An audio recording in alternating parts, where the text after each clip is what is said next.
저는 30대 후반 유치원생 딸을 둔 엄마입니다.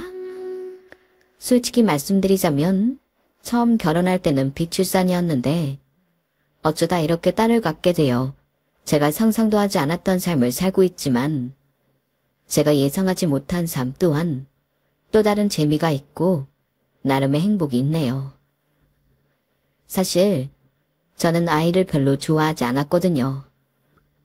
제가 아이를 갖게 된 건 조금 부끄럽긴 하지만 외부 어른들의 압력이 크게 작용을 했어요. 젊었을 때는 아이를 별로 좋아하지 않는 데다 전문직 일을 하고 있어 이 일을 중간에 쉬고 싶지 않다는 생각이 강해서 남편과 연애를 시작할 때부터 나중에 결혼을 하게 된다면 아이를 갖지 않겠다는 동의하에 연애를 했어요. 남편도 딱히 아이를 엄청 좋아했던 건 아니었고 아이를 키우는 데 드는 경제적 시간적 노력을 차라리 둘이서 재미있게 사는 데 쓰는 것도 나쁘지 않겠다는 의견이었어요. 그래서 남편과 6년이라는 긴 연애 끝에 결혼하게 되었을 때 둘 다 2세 계획이라는 건 꿈도 안 꾸고 결혼을 했죠. 저는 나름대로 남편과 뜻이 잘 맞아서 행복했어요. 제 주변 친구들을 보면 여자가 낳고 싶지 않아 해도 남편들이 갖고 싶다는 생각이 강해서 어쩔 수 없이 낳게 되는 경우가 은근히 많더라고요.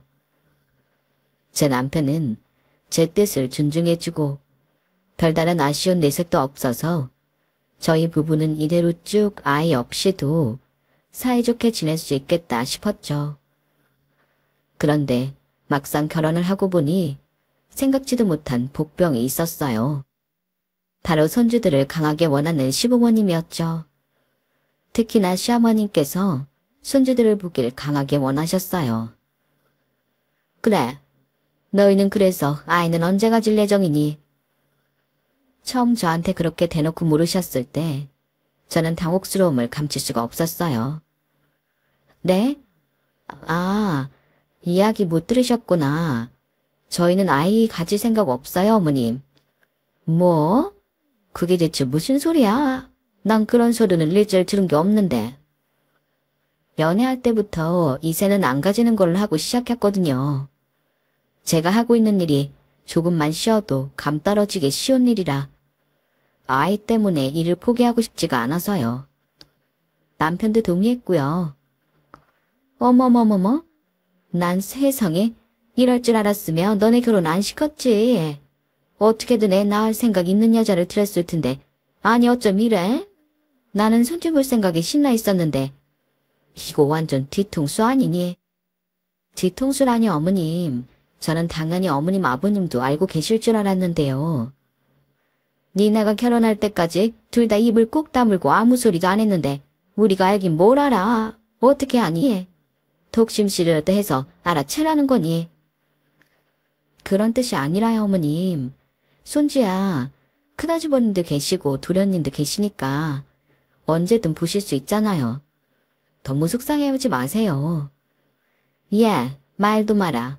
큰애가 너네보다 결혼한 지 3년이나 더 됐는데 왜 아직까지 손주가 없겠니? 네? 왜 없는데요? 큰며느리가 글쎄 포림이란다. 아, 내가 며느리 복도 참 지지리도 없지. 어떻게 이렇게 하나같이 하자 있는 며느리들만 들이는지. 어머님, 큰형님도 그러고 싶어서 그렇게 된 게 아닐 텐데 하자라뇨. 그리고 저는 제 커리어를 위해서 내린 결정이라 하자라고 생각하지 않는데요. 그렇게 말씀하시면 저희도 기분 상하죠. 그래, 잘났다 아주. 대단하신 커리어 지켜서 돈 많이 벌어봐. 그 돈 벌어서 우리한테 얼마나 잘하는지 보자. 내내 제게 잘해주기만 하시던 어머님께서 아이 얘기가 나오자마자 태도가 돌변하셔서 그날은 좀 많이 당황스러웠어요. 그렇게 세게 말씀은 하셨어도 그 전까지는 너무 좋은 시어머니라고 생각하고 있었어서 너무 놀라서 말이 세게 튀어나온 거라고만 생각했어요. 그래서 처음에는 순수한 마음으로 위로만 해드렸죠. 어머님, 저희가 잘해드릴게요. 저나 큰형님 아니어도 드레님 결혼하시면 막내 손주는 보실 수 있잖아요. 그때까지만 조금 기다리세요. 됐다. 내가 며느리 복도 손주 복도 없는 인간인가 보지. 너는 큰며느리한테 좀 미안한 줄 알아야 해. 낳고 싶어도 못 낳는 애 앞에서 안 낳는다는 배부른 태도나 보이면 너 엄청 미움 살 수 있어. 내가 미리 말해줬으니까 말 조심해.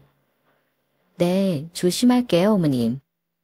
그날 어머님과는 그 정도 선에서 이야기가 마무리됐지만 남편과는 이야기하는 과정에서 어쩔 수 없이 싸움이 좀 났어요.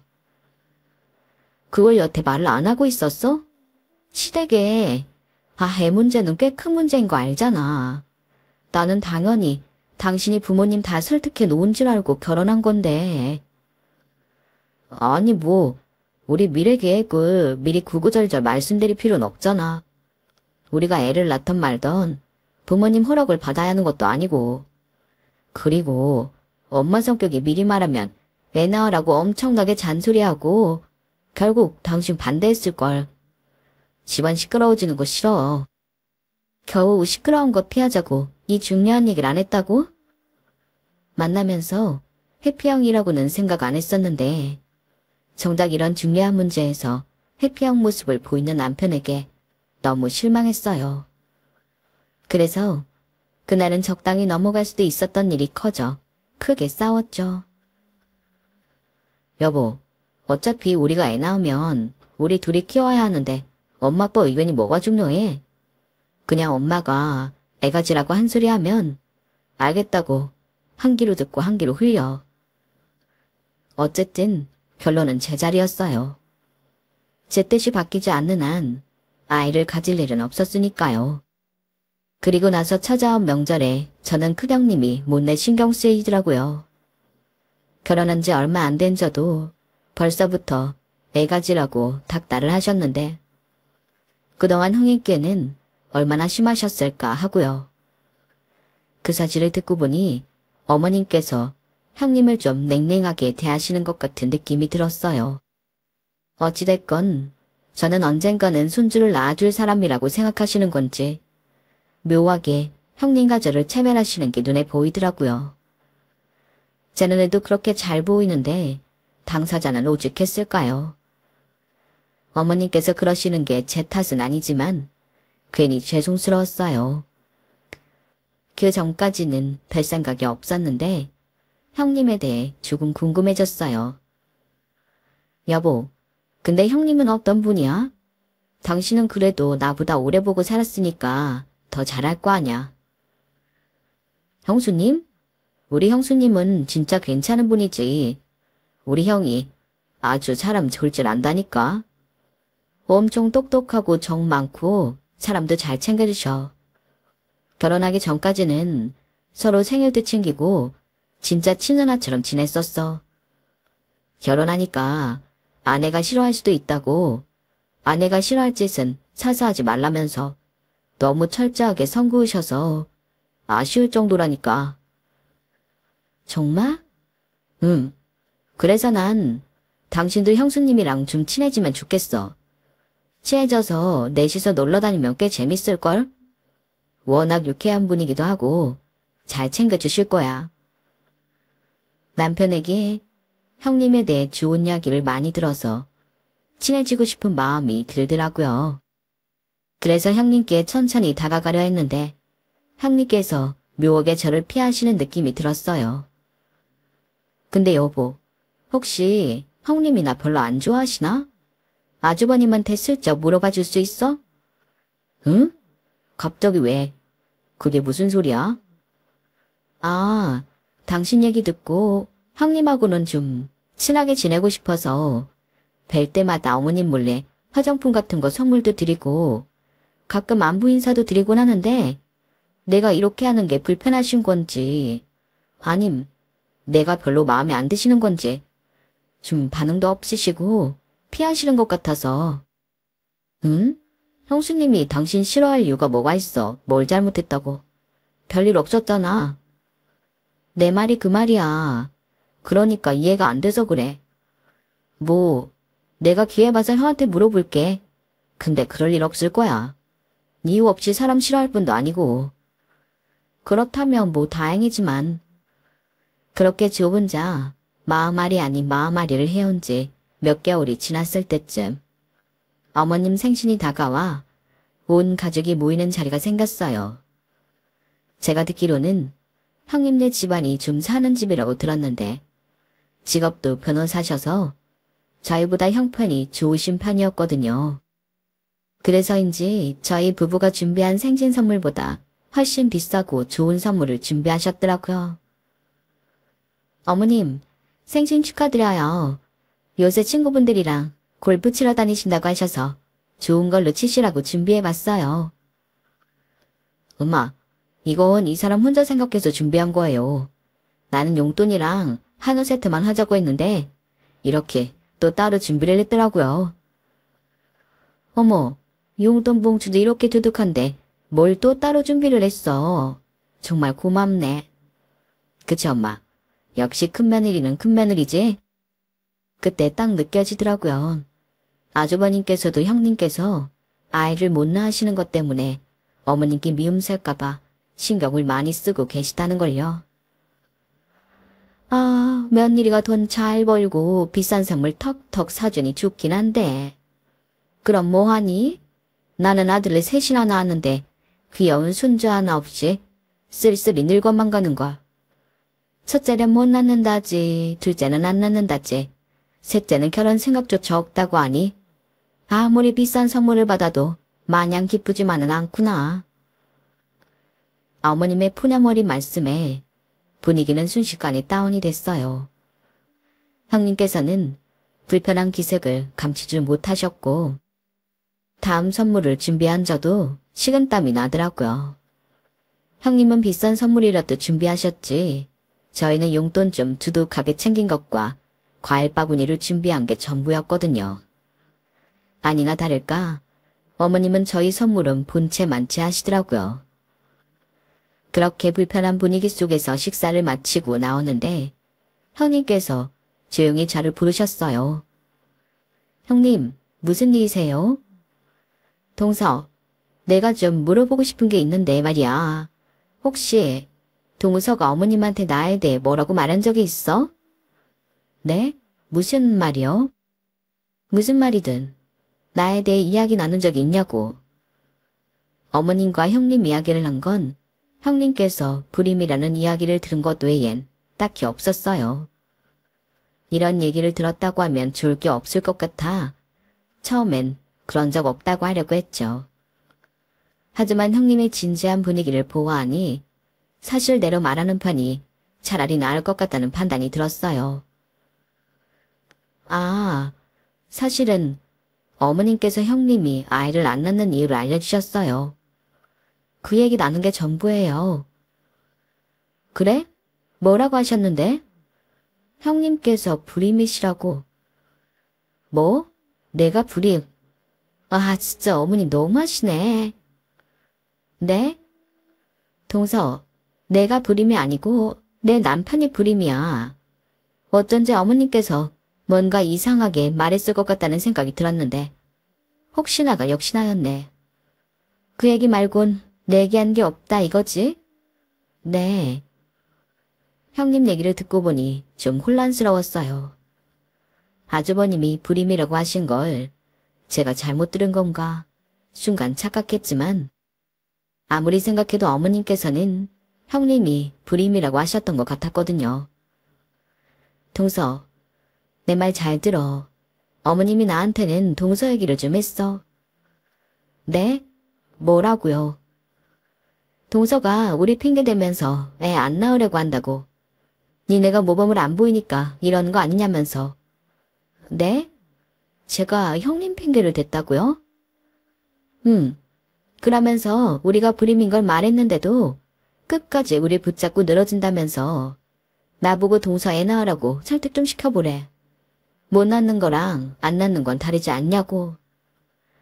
내가 그런 거 왜 해야 되나 싶어서 거절했는데 혹시나 그 말대로 했어봐. 동서 입장에선 불임인 사람이 애 낳아라 마라 하면 얼마나 어이없었겠어.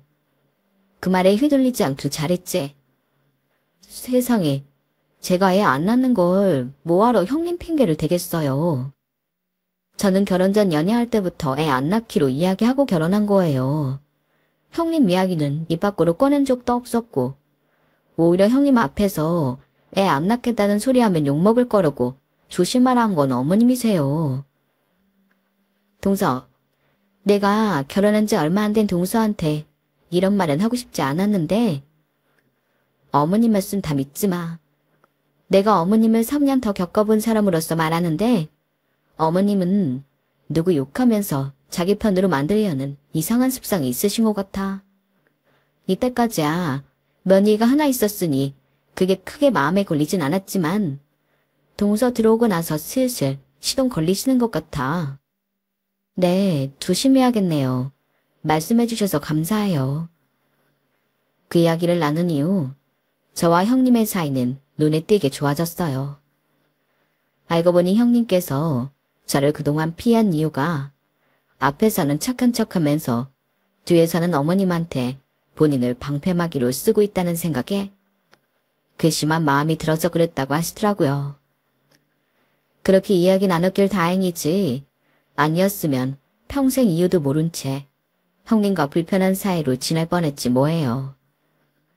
어머니께서는 갑자기 사이가 좋아진 저희 사이에 의문을 느끼시는 것 같았어요.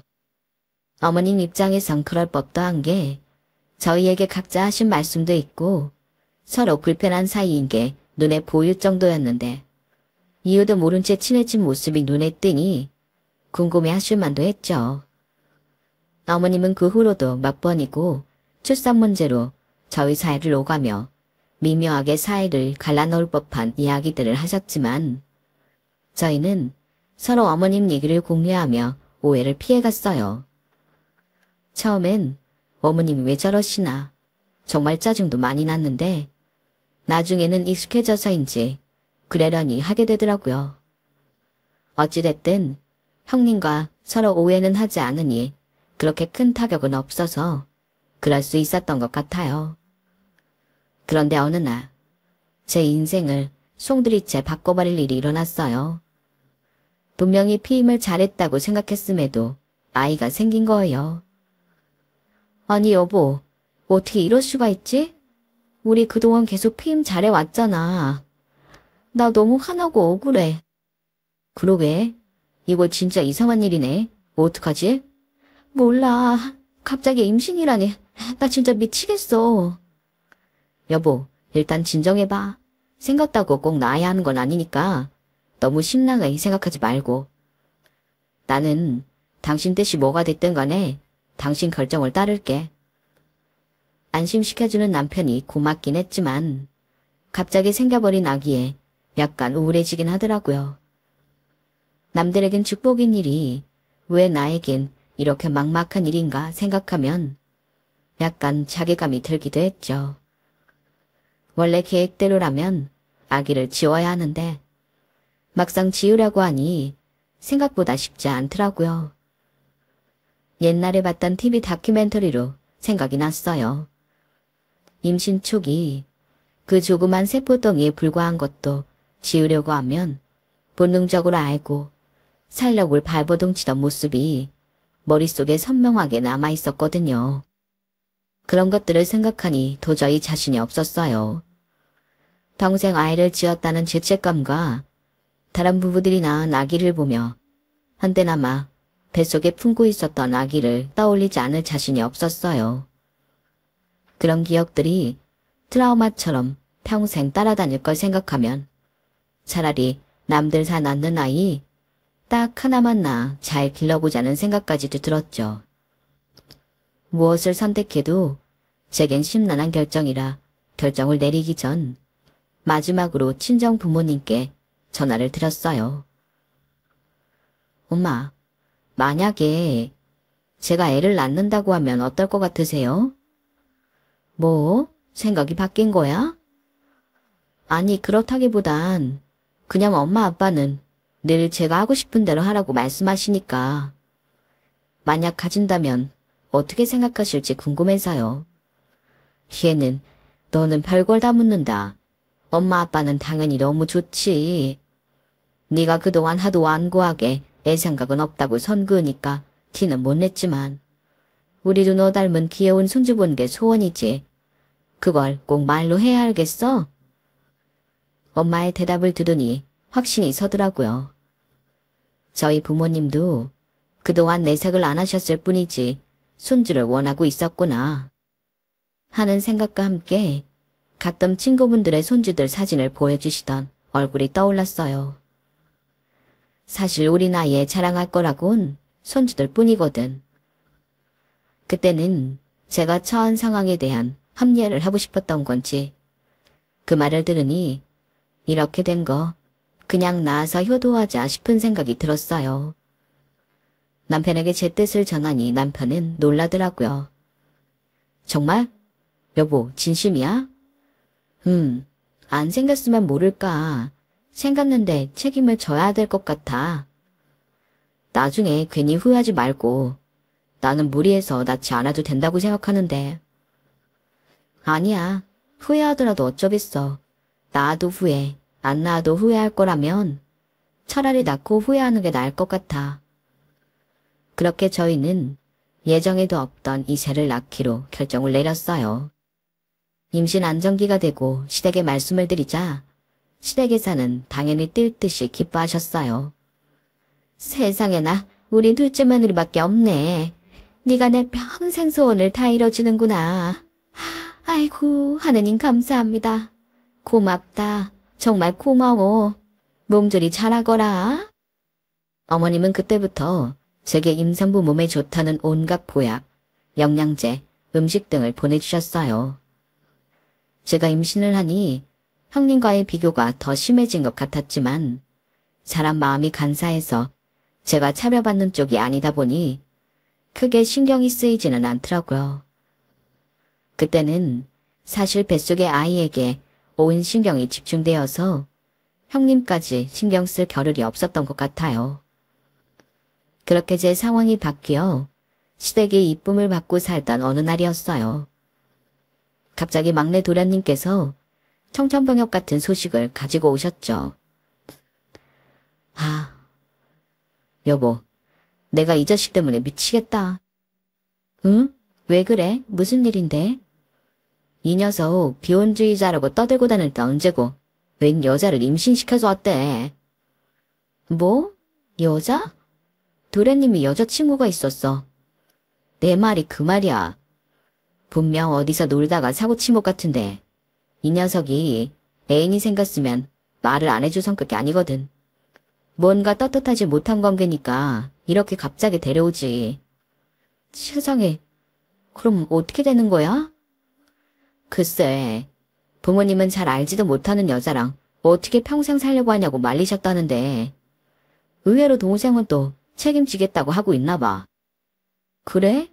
그래도 책임진다고 하시는 게 어디야. 누구나 실수는 할 수 있지만 그렇게 책임지겠다고 하는 사람이 없잖아. 오히려 멋있다고 생각하는데? 그런가? 좋게 보려면 그렇긴 한데 우리 집이 보수적이라서 부모님 입장에선 혼자 임신이 용납이 안 되긴 하실 거야. 도련님은 정말로 그 여자를 책임지겠다고 했고 둘은 혼인신고까지 마쳤어요. 남편 말대로 시부모님께서는 그렇게 손주를 원하는 분들임에도 혼자 임신이라는 이유로 두 사람을 싸늘하게 대하셨어요. 내 팔자야. 이거 동네 창피해서 어떻게 얘기하고 다니냐. 하다 혼자 임신이라니. 내가 못 산다 정말. 어디서 굴러먹다 왔을지 모를 저런 여자애한테 내 손주가 태어날까 생각하니 미치겠어. 어머님, 너무 말씀 그렇게 하지 마세요. 내가 틀린 말이라도 했니? 어떻게 만났건 지금은 가족으로 들어왔고 또 어머님께서 바라시던 손주도 선물로 데리고 온 거잖아요. 예쁘게 봐주시면 좋죠. 난 몰라. 난 니네처럼 정식으로 결혼하고 낳는 손주만 진짜 내 손주라고 느껴진다고. 생판 남이었던 여자가 내 자식 새끼 뱉다고 들어오면 그게 다 내 며느리로 느껴지나? 속상해 정말. 어머님은 아주버님 때문에 아이를 못 가지는 형님과 혼전 임신을 한 동서 사이에서 저를 눈에 띄게 특별 대접을 해주셨어요. 형님이야, 어머님에 대해 많이 겪어보셨으니 그러려니 하시는 것 같았지만 나이도 한참 어린데다 같은 임산부인 동서가 겪기에는 좀 가혹한 일인 것 같았죠. 그래서 저도 뒤에서 동서를 많이 챙겨줬어요. 동서, 이거 어머님이 주신 보약인데 우리 같이 먹자. 아니에요, 형님. 저 먹으라고 주신 것도 아닌데 어떻게 그래요? 무슨 소리야. 어머님이 다 동서랑 나눠 먹으라고 주신 거지. 그냥 내가 윗사람이니까 자연스럽게 나눠주라고 나한테 보내신 거야. 동서도 몸 챙겨야지. 어머님이 지금은 저렇게 심술 좀 부리셔도 나중에 막상 손주 보시면 엄청 기뻐하실걸. 원래 나도 아기 생각이 없었는데 시부모님이 너무 원하셨던 것도 있어서 낳게 됐거든. 정말요? 어머님이 제 아이도 예뻐하실까요? 당연하지. 어머님은 손주 보는 게 꿈이셨던 분이야. 이렇게 항상 챙겨주시고 신경 써주셔서 감사해요, 둘째 형님. 둘째 형님밖에 없어요. 같은 임산부끼리 돕고 살아야지 뭘. 어려운 일 있으면 나한테 연락해. 동서랑 저는 신기하게도 임신 시기도 거의 1, 2주밖에 안 겹쳤어요. 그래서 종종 따로 연락도 주고받으며 원만한 관계를 유지하고 있었죠. 그랬던 저희 사이가 달라진 건 연달아 출산을 하고 나서부터였어요. 아기 성별이 밝혀질 때부터 뭔가 묘하게 시부모님의 태도가 달라진 걸 느끼긴 했지만 그때는 설마 하는 생각에 애써 넘겼거든요. 제 아이는 딸이고 동서 아이는 아들이었어요. 처음엔 동서를 홀대하고 구박하다시피 하던 어머님께서 동서 아기가 아들이란 걸 알고부터는 동서를 좀 챙기기 시작하더라고요. 저는 어머님께서 마음에 고쳐먹고 동서도 가족으로 받아들이겠다 결심한 줄로만 알았는데 돌이켜 생각해보니 그 시점이 저희 아기들 성별이 밝혀진 뒤였어요. 지금 생각해도 어이가 없네요. 그래도 그때는 대놓고 차별했다기보단 동서를 냉랭하게 대하던 태도가 온화해진 정도라서 큰 변화를 체감하지 못했어요. 하지만 아이들이 태어나니 완전히 상황은 180도 달라졌죠. 세상에 우리 왕자님은 어찌 이리 잘생겼을까? 우리 막내 며느리가 다른 건 몰라도 인물은 참 괜찮잖아. 우리 왕자님이 엄마 아빠 좋은 점만 쏙 빼닮았나 보다. 어머님 말씀대로 동서는 나이도 어리고 인물도 훤한 편이었어요. 그래서 처음 막내 도련님이 동서를 데리고 살겠다고 했을 때도 그게 무모해 보이면서도 어느 정도 납득은 갔죠. 그만큼 보기 드문 미인이었거든요. 여기서 구구절절 얼굴 얘기를 하고 싶지는 않지만 저는 객관적으로 봤을 때 예쁘다는 소리를 듣는 얼굴은 아니거든요. 남편은 눈이 예쁘고 저는 그나마 코가 괜찮아서 아이가 생기면 남편 눈을 닮고 제 코를 닮길 바랬는데 어디 세상 일이 그렇게 쉽게 원하는 대로 되던가요. 아이는 저희가 원하던 완전 반대로 태어났어요. 남편의 통통한 코와 저의 쌍꺼풀 없는 밋밋한 눈을 갖고 태어났죠. 하필 저희 부부의 안 예쁜 곳만 갖고 태어난 아이에게 미안한 마음이 들면서도 한편은 신기한 감정을 느꼈어요. 분명 저와 닮았는데 제 눈이었을 땐 싫었던 눈이 아이에게 가 있으니 참 예쁘고 귀엽고 사랑스럽게 느껴지더라고요. 특히나 저 같은 경우는 원래 아이를 예뻐하지도 않고 관심도 없던 사람이라 아기가 못생기게 태어나면 원래도 별로 없던 모성애가 더 떨어지진 않을까 걱정했는데 정말 동물적인 본능으로 아는 건지 내 새끼라고 그 못난 부분마저 귀여워 죽겠더라고요.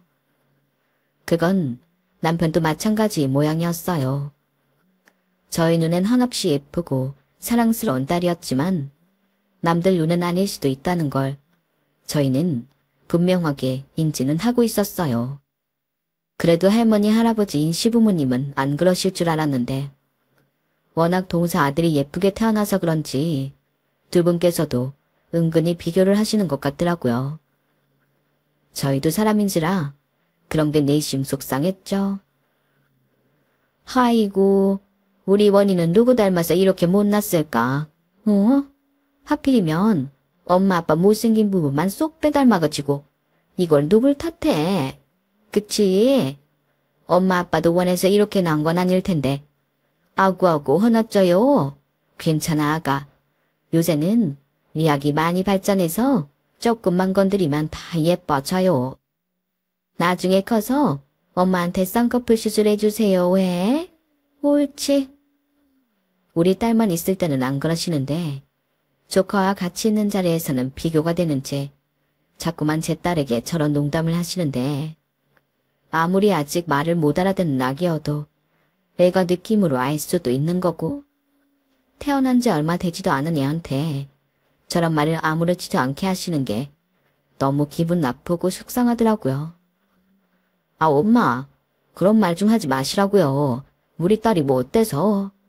이쁘기만 한데 자꾸 그런 말만 할 거면 애 안 데리고 와요. 아우 귀여워서 하는 농담인데 뭘 그렇게 발끈하고 그래. 그럼 내가 애한테 무슨 말을 하리. 아직 말도 안 통하는데 이렇게 장난도 치고 농담도 하면서 애 보는 거지. 내가 애 못생겼다고 구박을 했어 뭘 했어? 내가 예뻐하는 거 안 보이니?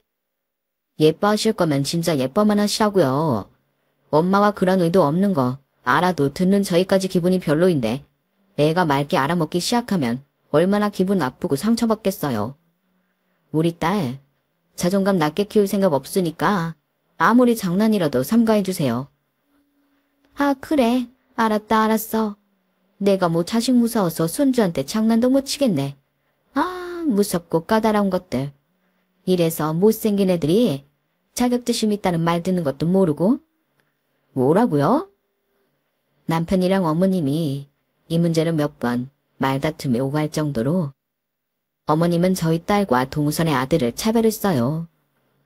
혼자 임신이라고 동선을 구박할 땐 언제고 어머님이 원하던 아들의 외모까지 출중하니 아주 물고 빨고 예뻐하느라 정신이 없으시더라고요.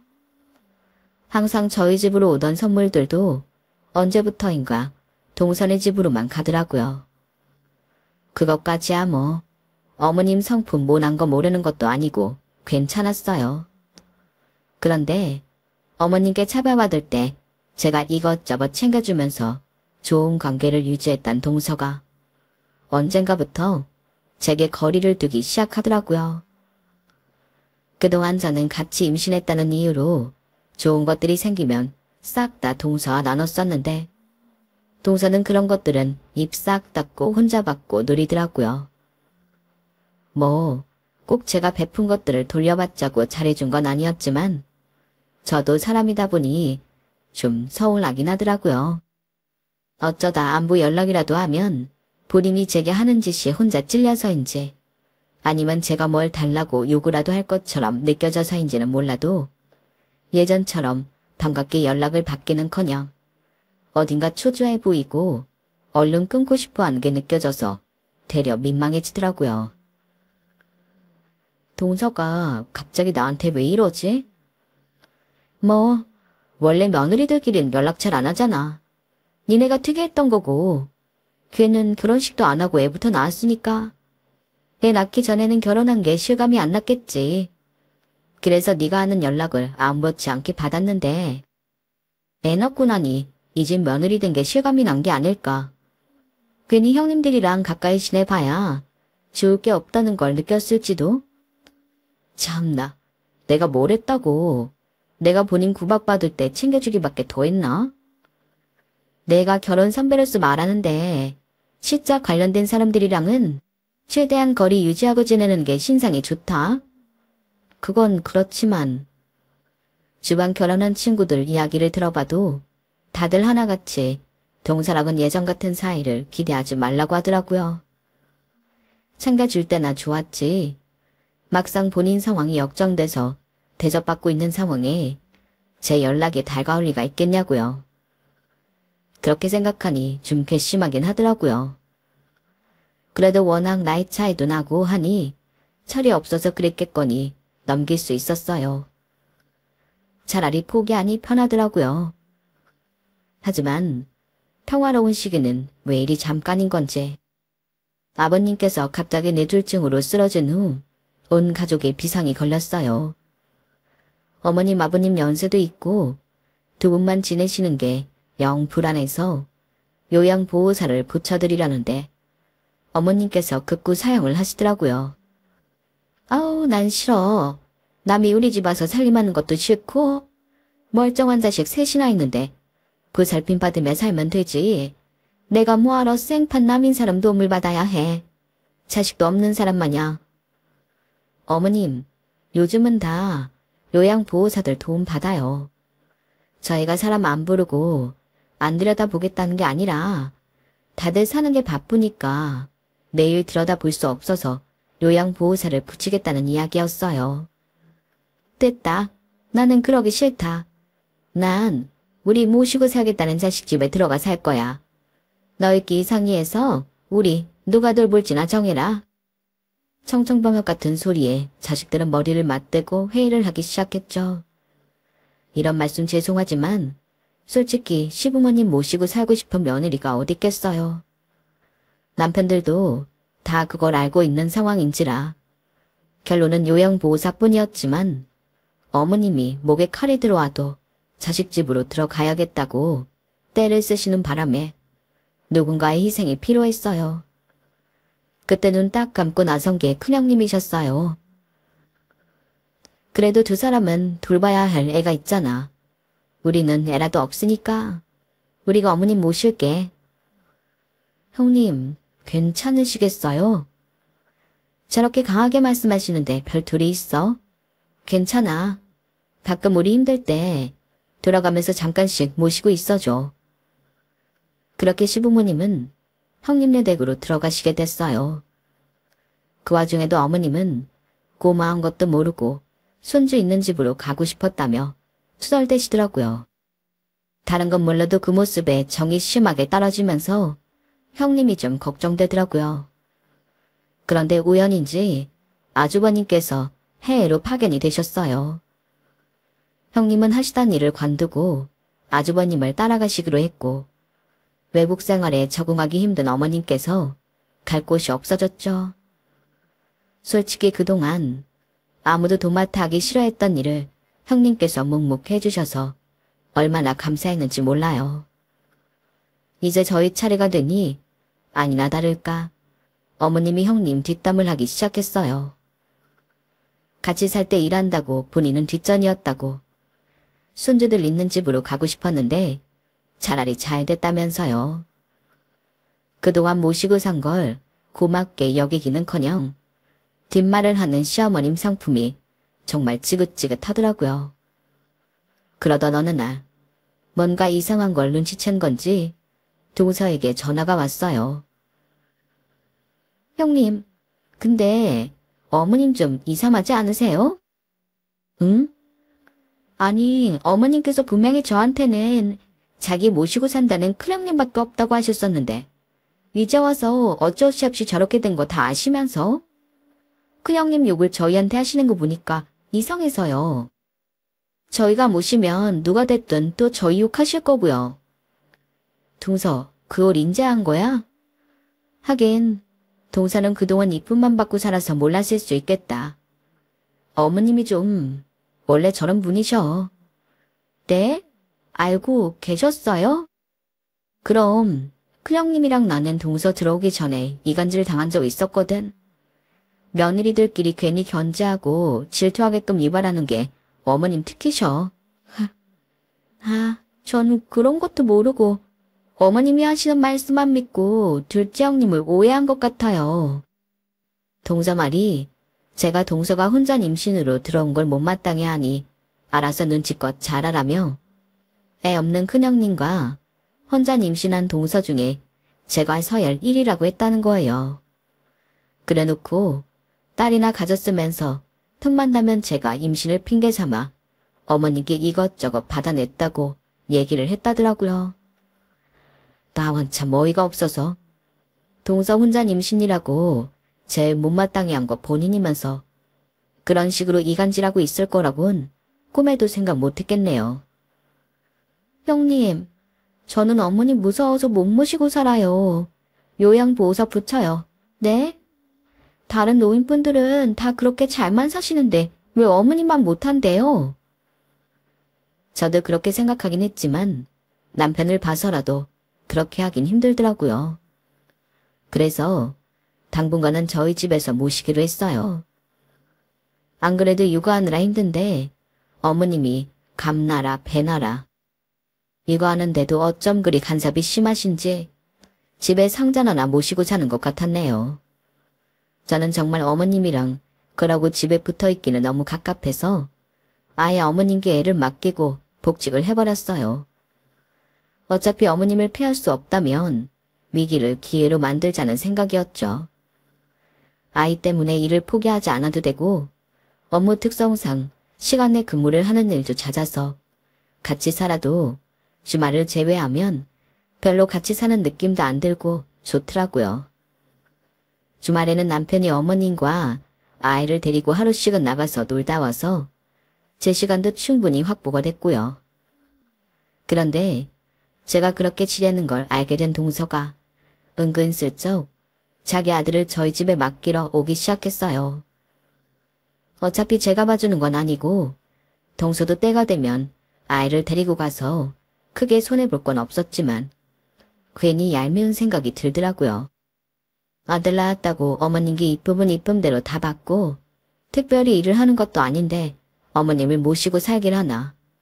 거기다 어머님이 저희 애 돌봐주는 틈을 타 애를 맡기고 놀러다니는 꼴이 참 곱게 봐주긴 힘들더라고요. 어머님을 모시고 살아도 욕을 먹고 그나마 혜택이라고는 애 맡길 수 있다는 거 그거 하나뿐인데 그마저도 저만 해당되는 게 아니라고 생각하니 불만이 쌓일 수밖에 없었죠. 게다가 일주일에 딱 하루 일요일밖에 부딪힐 일 없는 어머님은 틈만 나면 동서 칭찬을 해댔어요. 아우 걔는 어떻게 올 때마다 그렇게 나 먹으라고 맛있는 걸 사오는지. 나 고생하는 거 알아주는 건 막내 며느리밖에 없다니깐. 어머님, 그래봤자 동서는 어머님 모시고 살지도 않잖아요. 떨어져 살면서 잘해드리는 건 누가 못해요. 이렇게 모시고 사는 게 진짜 효도하는 거죠. 뭐? 모시고 살면서 하루 종일 애 맡겨놓고 일이나 하면서 효도? 아주 너는 가만 보면 나중에 날 잡아먹겠다 먹겠어. 하여간 며느리가 돼서 딸이나 낳았으면 고분고분한 맛이라도 있어야지. 그 돈 벌어 날 주는 것도 아니면서 몇 푼이나 번다고 꼬박꼬박 시애미는 아는 척도 안 하고 회사 타령이야. 일한다고 애 안 낳겠다 할 때부터 알아봤어야 했는데. 어머님, 동서가 그리 좋으시면 동산에 가서 사세요. 저희는 안 말려요. 저도 직장 스트레스도 있다 보니 어느 순간부터는 어머님이 거는 시비를 가만히 듣고만 있기 힘들더라고요. 받아치기 시작했더니 어머님은 제가 미워 죽으려 하시더라고요. 그렇게 냉전을 유지해도 제가 참고 또 참았던 건 저희 딸이 할머니라면 사족을 못 쓴다는 이유가 컸어요. 저한테는 딸이라 밉다 해도 애한테는 잘해주나 보다 하고 다 참고 넘길 수 있었죠. 그런데 어느 주말 동서가 얘기도 없이 아들을 데리고 와서는 제 집인 양 죽을 치더라고요. 한마디 하고 싶었지만 평일 내내 야근하고 와 피곤한 몸으로 굳이 엮이고 싶지 않아 방에서 쉬고 있는데 어머님의 목소리가 들려왔어요. 어허, 할머니가 몇 번을 말했어. 주영이가 아니라 오빠라니까? 주영 오빠라고 해봐. 엄마가 주영이랑 나랑 동갑이라고 그랬는데 왜 오빠라고 해야 돼요? 동갑이어도 주영이가 너보다 2주나 일찍 태어났어. 그러면 오빠지. 그런 게 어딨어요. 오빠라고 안 부르면 진짜 혼난다. 밖에서는 몰라도 가족끼리는 다 위아래를 따져야 하는 거야. 어머 역시 어머님께서 아들 셋을 키워보셔서 그런지 교육을 잘 시키시네요. 그럼 이 사람한테는 반말하는 거 아니야. 지영 오빠라고 불러. 별. 차별을 하다 제 딸에게 이젠 2주 차이로 태어난 조카한테 오빠라고 부르라고 하는 어머님과 동서 때문에 뚜껑이 확 열리더라고요. 지금 뭐 어떠라는 거예요? 시영이가 무슨 오빠예요? 겨우 2주 차이 가지고 제 딸을 그렇게 손자 아랫사람으로 만들어야 속이 시원하시겠어요? 예, 너는 또 왜 과민 반응하니? 그러게요, 어머님. 저 좀 무서워요. 더럽고 치사해서 내가 이러고 산다. 어머, 형님 눈치 보여서 어떡해요, 어머님. 그냥 저희 집 들어와서 사세요. 어머, 정말 그래도 될까? 제가 큰소리 한 번 했다고 둘이서 꼴값다는 꼴을 지켜보고 있는데 동서가 미끼를 바로 물더라고요. 저는 이 기회를 놓치지 말아야겠다는 생각이 들어서 곧장 어머님 방에 들어가서 어머님이 자주 입으시던 옷, 속옷, 양말, 소지품들을 챙겨 여행 가방 2개에 나눠 담았어요. 애초에 물건이 별로 없으셔서 시간도 얼마 안 걸리더라고요. 제가 방에서 캐리어 2개를 끌고 나오자 어머님과 동서 눈이 동그랗게 커졌어요. 좋은 생각이네, 동서. 나는 모실 만큼 모신 것 같은데 어머님이 도저히 우리 집에 만족을 못하셔. 맨날 동서 집에 가서 살고 싶다고 노래를 부르셔서 안 그래도 늘 마음에 걸렸는데 잘됐다. 어머님도 좋으시죠? 드디어 손자 있는 집으로 가시잖아요. 뭐? 너 지금 감히 내 물건들 써서 나온 거야. 이 나쁜 년이?